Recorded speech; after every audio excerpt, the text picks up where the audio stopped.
Hey everyone. So I'm here today to discuss something a little awkward, something a little uncomfortable for a lot of people, and I'll just come right out with it. It's about death. So in essence, my sister is terminally ill and I don't have much more time with her.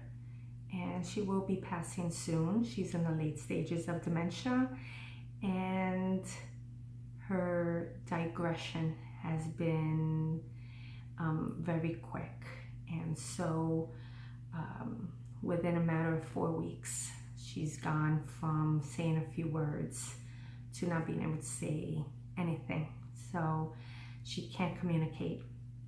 And I'll soon lose her. And it's weird and it's surreal, and I don't know what else. It's sad, and I'm smiling, but it's not because I don't cry, and it's not because I haven't had my moments where I break down. But I did want to come here today to talk to you about the importance of discussing death. It's not like I haven't experienced this before, I've lost my grandmother for the same reasons, dementia, and my mom passed away as well, and I lost my nephew as well, and now I'm about to lose my sister. And the reason I think this topic is so important is because, as with my sister, she is no longer in a position where she can communicate her wishes. Fortunately, there were certain conversations that we had when she was well and active and healthy, or as healthy as she could be. And we had these conversations very casually. On my side of the family, we can casually speak about death because everything has a beginning, and we logically understand that everything has an end.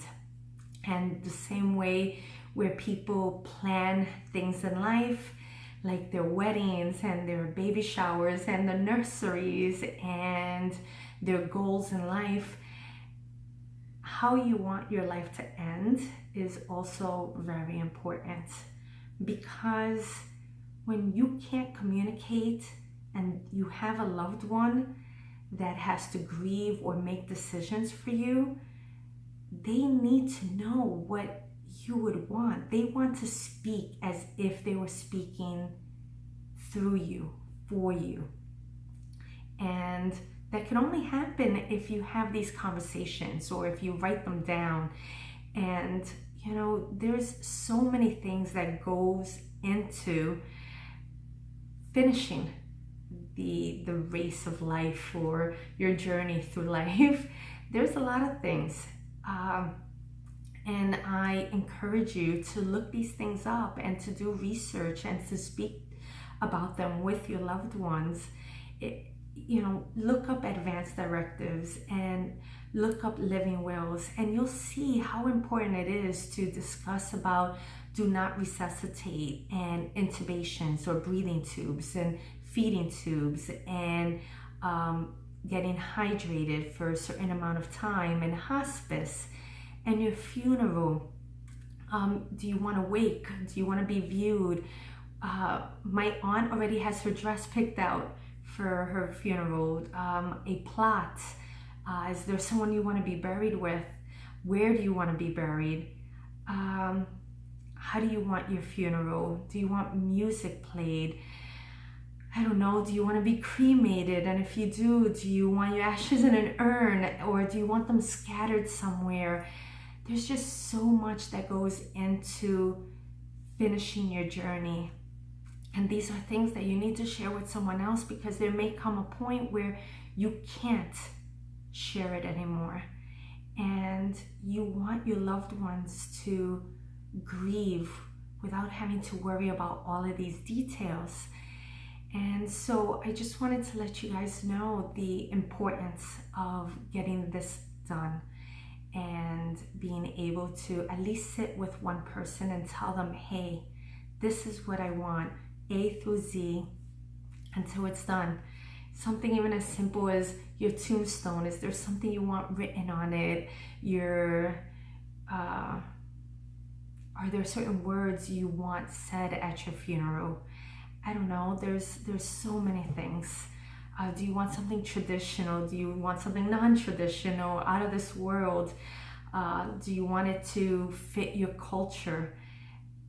There's just a myriad of things that you need to check off before you're done. And you do that for your loved ones, because when you're resting in peace, you want them to also do the same. And one more thing, while you're still alive, you know, when you have someone going through what my poor sister is going through, it puts things into perspective, because she's only 64 years old. She didn't even get to retirement age before her body has started to expire. And so use this time to see the world. And I don't mean to go to the other side of the world, you know, because sometimes finances or situations don't allow for that.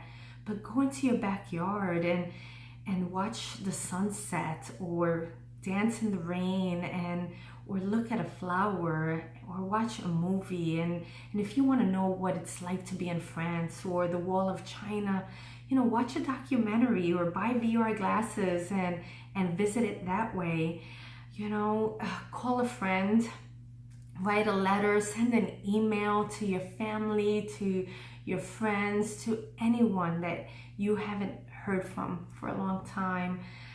You know, there's just so many little things that if you do them all, it creates a huge impact in your life and maybe in those around you. It'll make you smile more. Watch a comedy, watch a lot of comedies. Stop bringing in so many negative things. The world is filled with negativity. You know, you turn on the news and people watch the news more than they watch something funny and happy. My kids love watching America's Funniest Videos, and I will watch it with them because it brings laughter. It's a fun moment. And I'd rather watch that than the news. Sure, I want to get educated on what's going around in the world, but don't minimize the impact that a good laugh can create in your soul. So do all those little things. You know, life is as short or as long as we live it. Some of us are going to live 20 years and others are going to live 90. The thing is that you have to make the most out of every day and every year that you have. So go make a phone call, send an email, send a letter, watch something funny, laugh with your loved ones, play with your kids, read a book, have a glass of wine, take a shot of tequila. Do what makes you happy, and you'd be surprised, you know, life can become huge, wonderful, meaningful, purposeful, even with those small little adventures. So on behalf of my sister, or in honor of my sister, in the name of Nitza Acabeo, Nitza Martinez Acabeo, that's her full name, do something small that creates a huge impact in your life. And let me know in the comments, all right? And that'll help bring a smile to my life, and it'll mean so much to me, and it'll mean so much to her. She was all about those small moments, you know, and she was all about feeling and emotion and you know, just what life had to offer, and she didn't get to do it all. So I want you to be able to do as much as you can. Anyway, love you. Do something small and make it great, and just have sweet dreams tonight. All right, take care. Thanks for listening. Bye.